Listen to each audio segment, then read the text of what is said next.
All right, folks, I've got my top 10 MVP candidates for the 2024 NFL season. We're getting ready for kickoff. We are about a month away from the NFL kicking off the 2024 campaign. The preseason week one gets kicked off this weekend. I'm fired up for it.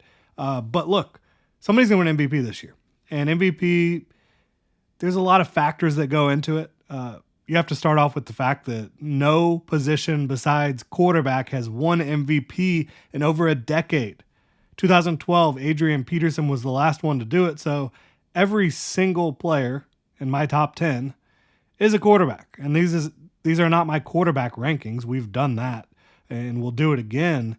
But these are narrative driven. These are supporting cast driven. Like if you're going to win MVP, you're going to have some help on the offensive side of the ball, right? You're going to need to win some shootouts. You're going to need to have some fantastic performances. You're going to have unbelievable stats as a quarterback, right? So we're going to go through this top 10 list. Really appreciate y'all tuning in. If you enjoy the content, please like, subscribe, hit that notification bell.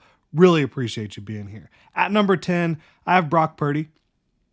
I think that the Brandon Ayuk situation is causing a little bit of concern for me in terms of Brock Purdy as an MVP candidate. I don't think Brock Purdy is a top 10 quarterback yet. I think he is very, very close. Obviously, statistically, he has been up there, but I think that the situation he's in has been fantastic. Has he elevated the 49ers offense more than other quarterbacks have in years past? Absolutely. But if you take Brandon Ayuk away from that mix, which it looks like we're turning in that direction, I just have a little bit less confidence that Brock Purdy is going to be able to put up the godly numbers, right? I still think he's going to have a fantastic season. That's why he's top 10 on this list, but there's some concern for me. They don't have a great offensive line. If Brandon Ayuk exits, all these different things are leading me to not having him quite as high as I would if Brandon Ayuk was there. 9, Joe Burrow, Cincinnati Bengals. Joe Burrow, if he can stay healthy, has a very good shot to win MVP because I think the defense, while it will be improved as compared to last year, I think Lou Anarumo is a fantastic defensive coordinator. There's a little bit better protection up front. I love Amarius Mims playing right tackle potentially for them. You have Jamar Chase, you have T. Higgins, you have a lot of talent on that offensive side of the ball to help you out. So I think Joe Burrow has a chance. And if the Bengals are going to get where they want to go this year, it's going to be because Joe Burrow and Jamar Chase and T. Higgins have unbelievable years. So I think he has a decent shot there. At number 8, I have Jared Goff, Detroit Lions.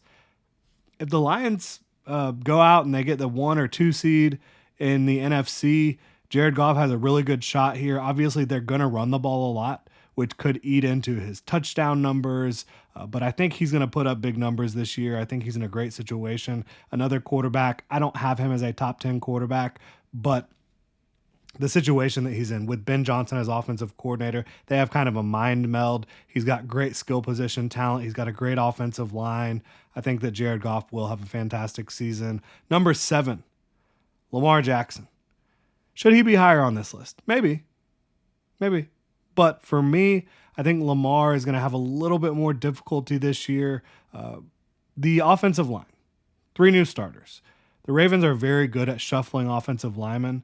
But for me, it's just a little bit more of a concern. I think Derrick Henry is going to score a lot of touchdowns. I don't know that they're going to have to put up as much points as they did last year. I don't know that they're going to be able to put up as many points as they did last year, even with a healthy Mark Andrews, Zay Flowers going into year 2, Isaiah Likely. Hopefully Rashad Bateman can stay healthy as well. I just don't see Lamar Jackson behind that offensive line having as much success as some of the other guys we're going to talk about here. And look, he's still 7 on this list. Like, this is by no means an insult, and he'd be higher on my quarterback rankings. He'd be top 4. So not insulting Lamar Jackson, just saying Ravens situation might not be as great as it was last year up front on the offensive line. That's all I'm saying. At number 6, Jalen Hurts, Philadelphia Eagles. I think getting Kellen Moore in there is going to help things out on the offensive side of the ball. I think he's going to add a level of professionalism, give them answers to certain situations they didn't have answers to last year. I think adding Saquon Barkley is absolutely going to help this entire offense. And you've got A.J. Brown, you've got Devontae Smith, This is an unbelievable group. Dallas Goedert, the offensive line is still rock solid, even without Jason Kelce. I think that the Eagles are going to have a very good season. I think Jalen Hurts, with his ability to score touchdowns with the tush push, his rushing ability, his throwing ability, the receivers there, the offensive line, all that is adding up to me thinking Jalen Hurts could have a very big bounce back year, and so could the Philadelphia Eagles in 2024. At number 5, I have Matthew Stafford.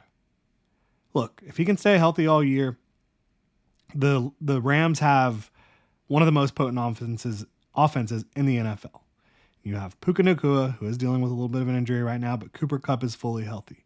They really like some of their other young guys at receiver. Demarcus Robinson is there, who they're a big fan of. But I think that they're going to be able to run the ball, and Matthew Stafford is going to be able to put the team on his back at times. And when you look at the defensive side of the ball, they could have some issues. No Aaron Donald. They revamped the secondary. There's some injuries back there. If this team can make the playoffs, if they can push for maybe winning their division, which is going to be very difficult with the 49ers, and obviously the Cardinals and Seahawks are tough teams as well. But if the Rams are able to punch their ticket to the playoffs on the back of a Matthew Stafford MVP caliber season, I think this is the type of award that he could win.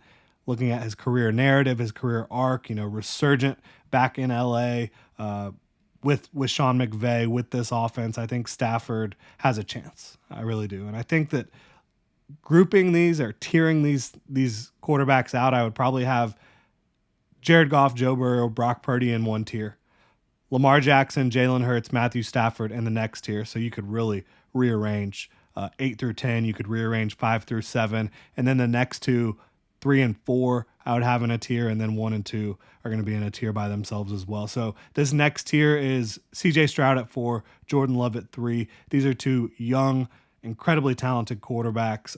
CJ Stroud going in his second year in the league, Jordan Love going in his second year as a starter for the Green Bay Packers.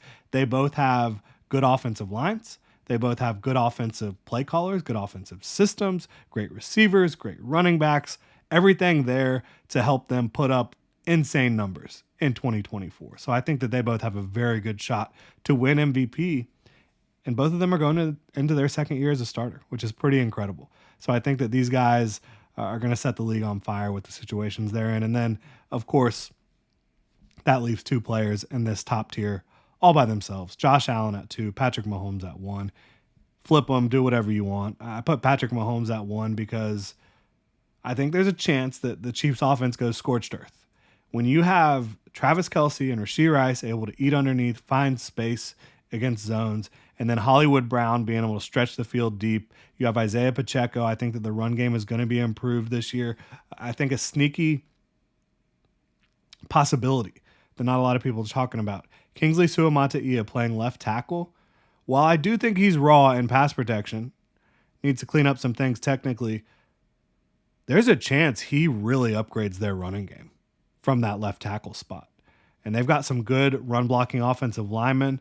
I think that Isaiah Pacheco, Prince, CEH, they might get that running game going better this year than they did last year, and that's going to help Patrick Mahomes even more. And then Josh Allen, the argument's easy, right? He is the ultimate catalyst in the NFL for team success. Buffalo Bills, he has put that team on his back in recent years. Obviously, you do have the occasional boneheaded mistake from Josh Allen, but you will take the bad with the good. No question about it. Look, I think he's very comfortable with Khalil Shakir, with Dalton Kincaid. He's growing that relationship, that rapport, chemistry with Keon Coleman, the rookie. You have a lot of talent on the offensive side of the ball. I think that the mind meld between him and his offensive coordinator, Joe Brady, really stood out towards the end of last season. And I think that moving forward, Josh Allen's going to have even more ownership of this offense. They're going to have a full offseason of putting this thing together, him and Joe Brady. And he's got just an unbelievable cannon of an arm, unbelievable runner of the football, playmaker. Josh Allen at 2, Patrick Mahomes at 1. These are my top 2 MVP candidates, and I know that's chalky, but I gave y'all a little something to get into, get excited about with 3, 4, and 5, I think. Jordan Love, CJ Stroud, Matthew Stafford. Okay? Let me know what you think about the rankings in the comment section below. Really appreciate y'all tuning in. If you enjoy the content, please like and subscribe. Y'all have a good one.